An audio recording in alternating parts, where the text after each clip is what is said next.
மாவட்ட சமாதான நீதவான்கள் சமூக மேம்பாட்டு மையத்தின் உறுப்பினர்களுக்கான இலவச மருத்துவ முகாம் கடந்த 21ஆம் தேதி மட்டக்களப்பில் இடம்பெற்றது.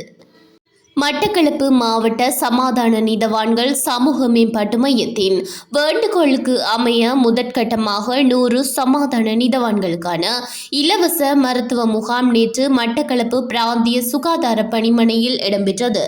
மட்டக்களப்பு பிராந்திய சுகாதார பணிப்பாளர் வைத்திய கலாநிதி ஆர் முரளீஸ்வரன் அவர்களது வழிகாட்டலுக்கு அமைய பிராந்திய சுகாதார பணிமனையின் சதுர்முகம் கேட்போர் கூடத்தில் இடம்பெற்ற குறித்த மருத்துவ முகாமானது மட்டக்களப்பு மாவட்ட சமாதான நீதவான்கள் சமூக மேம்பாட்டு மையத்தின் தலைவரும் சிரேஷ்ட ஊடகவியலாளரும் ஆகிய அகில இலங்கை சமாதான நீதவானும் ஆகிய சாமஸ்ரீ தேசமானிய யு உதயகாந்த் தலைமையில் இடம்பெற்ற மருத்துவ முகாமில் பிராந்திய சுகாதார பணிமனையின் வைத்தியர்கள், தாதியர்கள், பயிற்சி தாதியர்கள் உள்ளிட்ட சுகாதார பணிமனையின் உத்தியோகத்தர்கள் மற்றும் மாவட்ட சமாதான நீதவான்கள் சமூக மேம்பாட்டு மையத்தின் நிர்வாக சபை உறுப்பினர்கள் என பலரும் கலந்து கொண்டிருந்தனர்.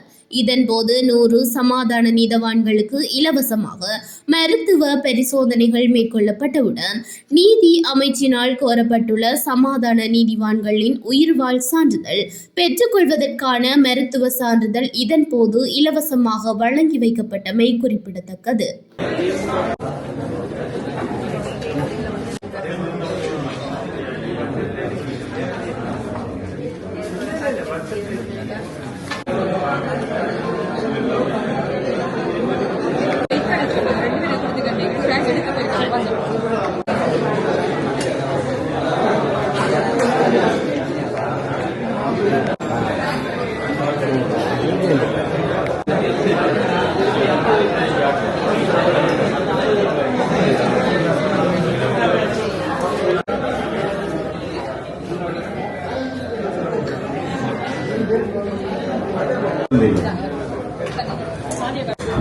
மேலும் நீங்கள்